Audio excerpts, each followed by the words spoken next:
Во потрагата по добри соговорници, интересни соговорници на теми кои се актуелни, стигнавме во Македонската академија на науките и уметностите, каде не очекува академик Драги Ѓоргиев. Драги Ѓоргиев беше доскоро, односно до пред 5-6 месеци, председател на македонската страна во Македонско-бугарската комисија за историски и образовни прашања. Но тоа не е единствената тема за која ќе разговараме со академик Ѓоргиев. Со него ќе поразговараме и за некои важни аспекти на историографијата како наука, пристапот на историографијата, за некои актуелни прашања, за идентитетските прашања кои се секогаш предмет на интерес на нашата јавност и за многу други актуелни прашања од овие теми. Гледајте го интервјуто со академик Драги Ѓоргиев. Господин Ѓоргиев, ви благодарам за можноста да поразговараме со вас. Во овој серијал интервјуа кој ние го нарекуваме, имаме неколку прашања за вас, што ги објавуваме на порталот Рацин. Еве да почнеме веднаш. Во вашето обраќање во Ману по повод 75 годишнината од основањето, од постоењето на Институтот за национална историја, рековте дека ќе цитирам, дека е неопходно македонската историографија да го напушти дефанзивниот пристап во однос на идентитетските прашања. Зошто го кажавте тоа? Која беше причината за оваа препорака и кои се штетите што беа направени од еден таков пристап досега? Кога јас спомнав напуштање на дефанзивниот пристап на македонската историографија, сметав дека македонската историографија треба да престане да реагира на провокации од надвор. Македонската историографија мора да има еден многу поактивен пристап во соочувањето со сопственото минато на македонскиот народ. И во таа смисла јас реков дека ние мора да имаме поофанзивен пристап кон соочување со нашето минато. Дефанзивен пристап, јас го кажав тоа во смисла дека македонската историографија и македонската јавност најчесто реагираат кога ќе дојде некаков напад или изјава или провокација од надвор. И тогаш се активира општеството, се активираат историчарите и други научни работници и реагираат на известна провокација која доаѓа од надвор. Сметам дека тоа е погрешен пристап и дека треба ние самите да го игнорираме таквите провокации кои доаѓаат многу често од надвор и доаѓаат најчесто не од историчари, но и од политичари. Тој одбрамбен механизам кој е просто вграден во нашиот менталитет, да ние реагираме само кога некој ќе го нападне нашиот идентитет, треба да го напуштиме и тоа е сосема погрешен пристап. Доколку ние сами се соочиме со нашето минато, додека многу похрабро погледнеме кон нашето најважни настани личности од минатото, тогаш тој пристап ќе ги анулира ваквите провокации. Апсолутно ќе нема потреба ние, кога ние сами внатре ќе се соочиме со минатото, ќе расчистиме со некои наши дилеми кои ги имаме во нашето минато, таквите постојани дефанзивни одбрамбени механизми кои веќе се просто дел од нашиот начин на однесување ќе бидат непотребни. Во таа смисла. Така, разбирам. Но дали кога велите наместо дефанзивен да преземеме офанзивен пристап во историјата, но дали обично се вели дека тој пристап, офанзивниот пристап, ако го повлечеме некоја релација во однос на дека дефанзивниот се раѓа заради како реакција на офанзивата од надвор, дали во овој случај можеби треба да се воспостави некој поурамнотежен, да се пронајде некаков баланс во пристапот за некакви важни прашања и пред се тука мислам, и не знам дали се согласувате, најчесто ова се појавува кога станува збор за идентитетските прашања во однос на историјата на Македонија и на македонците. Така е, ние најчесто реагираме кога се случува напад на нашиот идентитет, што многу често се случува, дали од источниот сосед или од јужниот сосед, доаѓаат такви, провокативни изјави на разни нивоа. Кога јас кажувам офанзивен пристап, не сметам ние да влеземе во војна со нашите соседи, бидејќи таа војна трае веќе 5, 6, 7 децении, посебно со Бугарија. И сметам дека таквата историографска војна е на штета на македонската историографија. Кога јас кажувам офанзивен пристап, сметам на нашето поголемо самоуверено читање на нашата собствена историја, со многу поголема самодоверба. Да ги оставиме на страна сите негации што доаѓаат од надвор. Тоа да апсолутно не смее нас да не води во нашето историографско истражување. Бидејќи многу малку е важно дали Бугарија ќе го признае идентитетот на македонците или нема да го признае, или македонскиот јазик. Тоа треба да го едноставно тргнеме од нашиот начин на размислување за нашето минато. Понекогаш имам впечаток дека на нас многу ни е поважно Бугарија да не признае нас, нели, како идентитет, како нација, како јазик, отколку сите други држави во светот. Има впечаток дека се друго ние би занемариле ако Бугарија каже да, еве, постои македонски јазик, постои македонски идентитет. Тоа треба да го тргнеме на страна. Уопшто не е важно Бугарија што мисли за нашиот идентитет. Многу поважно е ние самите, ќе повторам, офанзивно, условно кажано, да се соочиме со нашето минато, да расчистиме некои наши дилеми кои постојат внатре во македонското општество, на тој начин сите други провокации кои доаѓаат од надвор ќе станат ирелевантни. Кога рековте дека како да ни се чини дека ни е многу поважно Бугарија да го признае македонскиот идентитет и јазик, ајде да расчистиме со таа дилема. Дали во светот другите историографии, се разбира има исклучоци, но генерално, дали некој се сомнева во македонскиот идентитет и историја и јазик? Тоа е прашање апсолвирано многу одамна веќе. Так. И ние немаме потреба да докажуваме дека ние себе македонци и дека зборуваме македонски јазик. Тоа е големата замка во која ние самите запаѓаме кога доаѓаат провокации од надвор. Ние се обидуваме да објасниме нешто што постои, што е со децении присутно, и мислам дека дури одредени кругови во Бугарија играат на таа, да кажем, ја играат таа игра. Постојано нас да не држат затворени во нашите национални и етнички рамки и постојано ние да се трудиме да го докажуваме нашиот идентитет. Да, или да се преиспитуваме. Преиспитуваме. Да. Тоа е една неверојатна, би рекол, многу, да кажам јас зборот, лукава игра од страна. Знам дека внимавате, но еве, да ви помогнам. Која ја спроведуваат одредни кругови. Јас сепак сакам да кажам дека во Бугарија има и интелектуалци, кругови од факултети, од академии кои немаат апсолутно никаква дилема околу македонскиот јазик, македонскиот народ.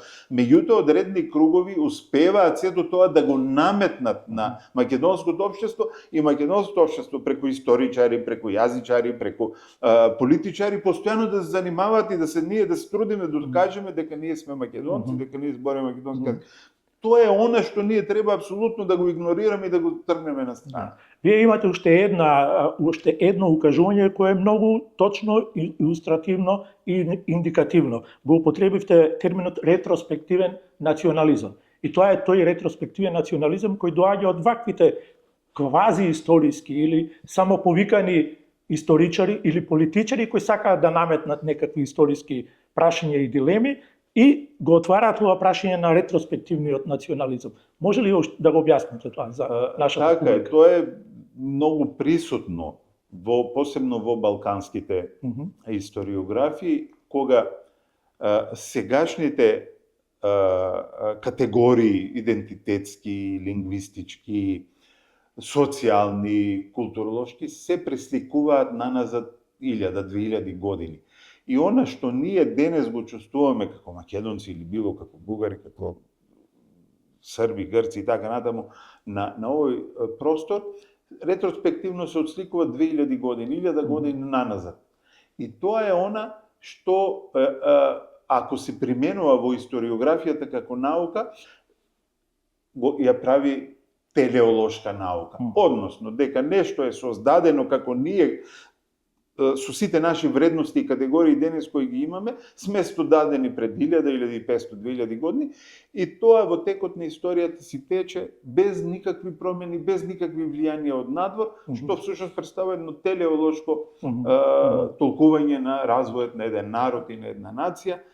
И тоа е она од кое патат историографиите, посебно на Балканот. На Запад веќе таквата историографија надмина.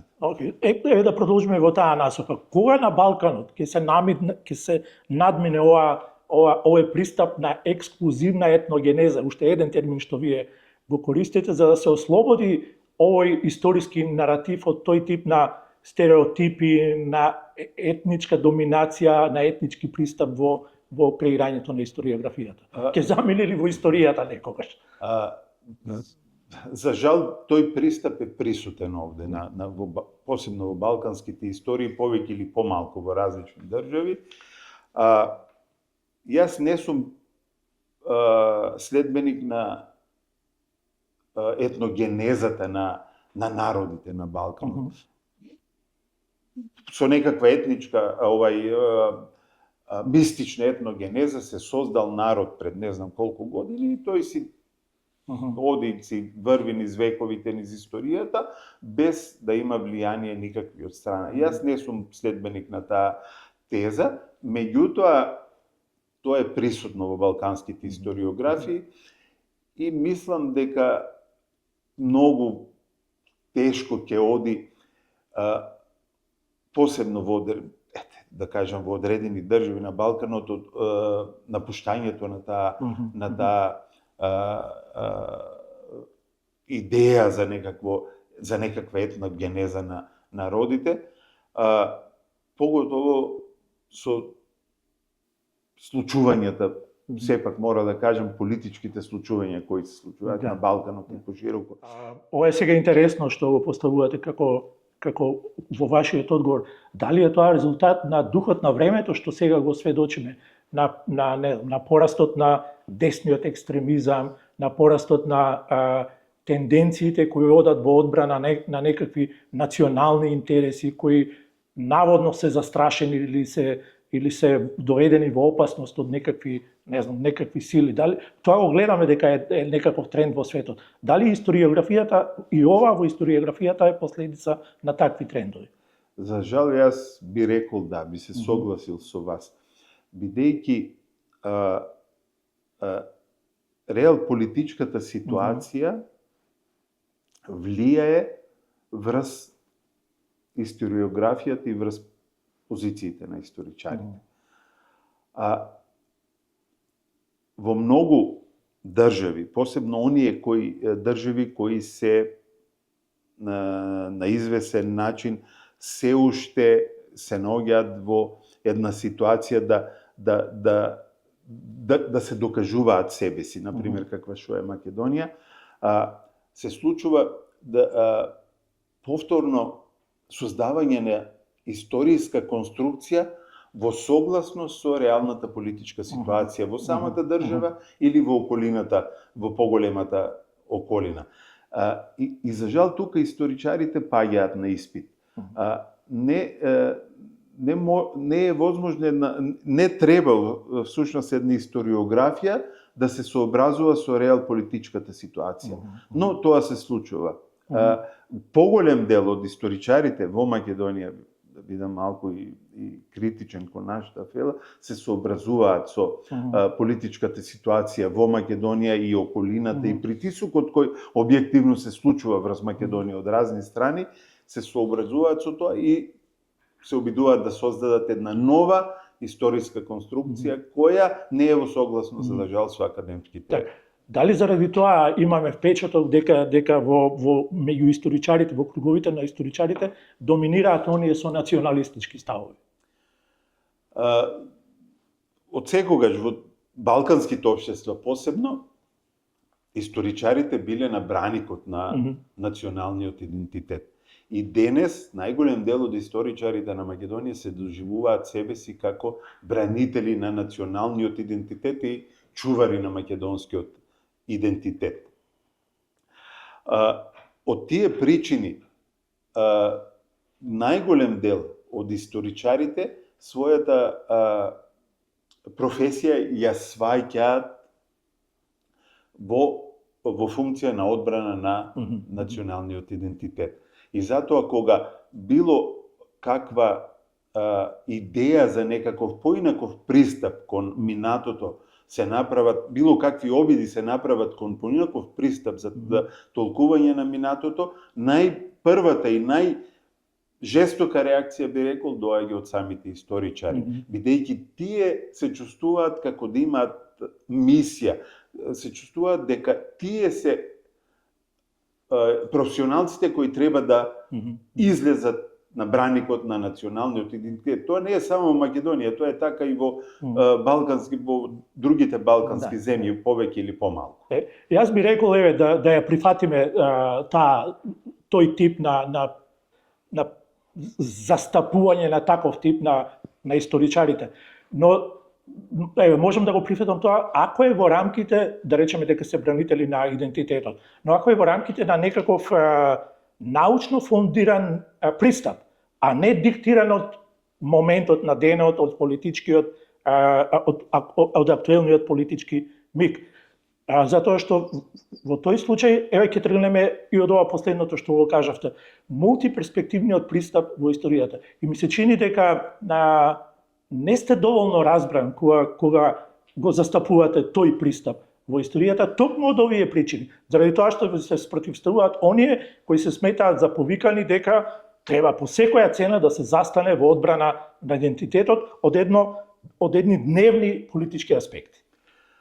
Така е, за жал, ние го имавме тоа искуство со комисијата, да речем, кога се обидовме и во однос на домашната јавност и во однос на, да кажем, на бугарската страна, да се обидеме да наметнеме еден поинаков пристап во гледањето на оние проблеми, прашања историски околу кои имаме недоразбирање со бугарската страна. Меѓутоа тоа не беше сватено ниту овде, ниту во Бугарија и напротив беше дури злоупотребено. Кога ние збориме за мултиперспективност, ние мислиме на тоа да се овозможи да се на јавноста, во учебниците и во други медиуми да се овозможи еден пристап кој на учениците, би рекол, на јавноста би им се понудиле повеќе различни видувања на минатото. Затоа што не постои една единствена објективна вистина за минатото. И преку представувањето на тоа минато да може, повторно ќе кажам, идните генерации, бидејќи тие се генерациите кои ќе треба да живеат на тие простори, да имаат видување на минатото кое ќе им овозможи на нив да дискутираат за тоа минато, дека постојат различни видувања и дека може со тоа минато да се живее.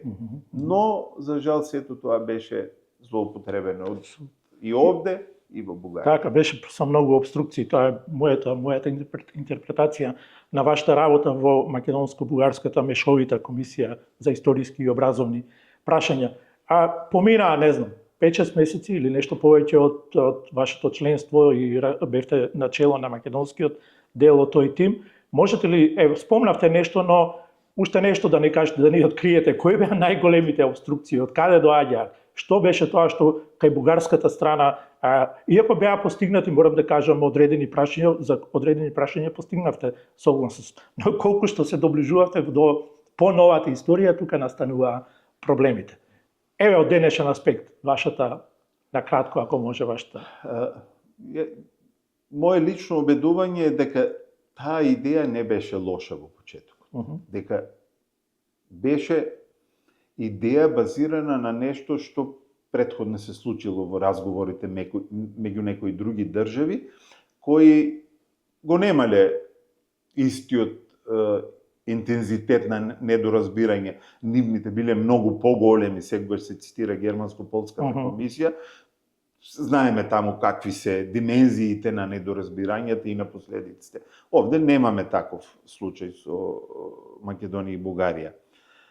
Меѓутоа, повторно ќе кажам, колку и да звучи субјективно тоа, работата на комисијата беше минирана, саботирана од бугарска страна.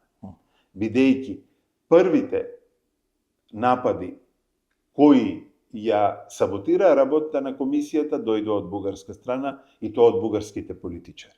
Од министри, од премиери и од председатели. Сето тоа доведе до создавање на тензија во работата на самата комисија, но и во меѓу двете општества. Идејата, колку и да беше позитивна, на известен начин беше исто така злоупотребено овде и од одредни политички субјекти во Македонија, кои ја искористија работата на комисијата да соберат поени и работата на комисијата беше таргетирана како цел, една од првите цели на кои може да се соберат поени, и тоа се случи. Тоа се случи за жал. Во однос на комисијата, ова сакам да го истакнам, сметам дека историската комисија меѓу Бугарија и Македонија веќе западна во една фаза во која не може да даде резултат. Да.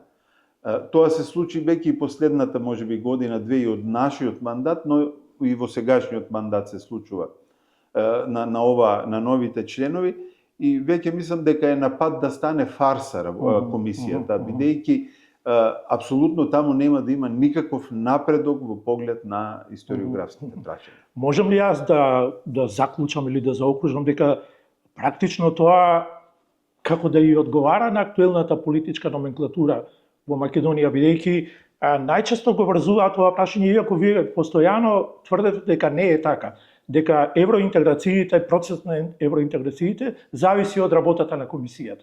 Мислам дека вие постојано го тврдевте тоа. Тоа не зависи. Работата на комисијата почна, треба да продолжи и понатаму може да продолжи тогаш и кога ќе се откочат преговарачките процеси за Република Северна Македонија во Европската унија. Така е, тоа е долготраен процес, меѓутоа пак ќе се навратам на германско-полската комисија. Во формирањето на таа комисија учествуваа политичарите. Тоа беше комисија формирана од бугарската, од германската и полската влада. Истото како што се случи во Македонија.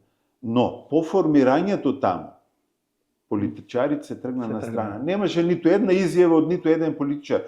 Кога постигнаа успех двете комисии, политичарите дојдоа и им честитаа. Так. Овде не се случи тоа. Так. Овде се злоупотреби комисијата во политички цели. Просто комисијата и самата историја се инструментализира и од страна на Бугарија и од страна на одредни субјекти во Македонија. И во овој момент јас би рекол, јас тоа го кажав и во 2020 година, мислам дека во овој момент работата на комисијата е најдобро да биде замрзната. Да престане работа, бидејќи работата на комисијата во овој момент и понатаму ќе представува само товар во односите меѓу Бугарија и Македонија. Заради влијанието на политиката. Така е. Да. Затоа што секогаш и од бугарска страна и од македонска страна ќе се злоупотребува работата на комисијата, што во почетокот кога таа комисија беше формирана, тоа беше и кажано и од наша страна, но за жал не беше прифатно од политичарите дека комисијата треба да биде оставена на страна. Не смее политиката со ниту еден збор да се вмеша во работа на комисијата, но за жал ова се случува и ќе продолжи да се случува. Така. Добро, ова е убава препорика при крајот на ова интервју за да го земат во предвид и политичарите и членовите на актуелната на македонската страна во мешовита македонско-бугарска комисија. За крајот еве да ве замолам, рековте дека ние не треба да имаме никакво сомневање во однос на македонскиот идентитет, во однос на македонскиот јазик. Треба да бидеме самоуверени во тоа, така да настапуваме пред светот, пред историските трибини и така натаму. За крај е една ваша порака во однос на тоа прашање уште еднаш. Имаме ли причини да бидеме загрижени? Треба ли да стравуваме заради македонскиот идентитет? Доколку постојат такви причини во одредени структури, политички, академски, интелектуални, тогаш целокупното постоење на македонска држава 80 години наназад поминале залудно. Просто е, не знам кој збор да го употребам, небулозно е после 80 години на постоење на држава, со претходно историско некакво, историска борба за создавање на таа држава, после 80 години на постоење на институции од најниско до највисоко образовно, академско, културно ниво, вие да се сомневате во сопствениот идентитет. Тогаш вие покажувате една крајна недоверба во самите себе. Тогаш сето тоа што го граделе претходните генерации на гиганти академски и во културната и во литературна дејност, тогаш сето тоа ќе падне во вода. Апсолутно тоа за мене е еден многу погрешен пристап. Ние морам на едно многу теоретско идеолошко ниво да ги надминеме претходните наши генерации и да тргнеме напред. Ви благодарам многу за разговорот. Благодарам и на вас.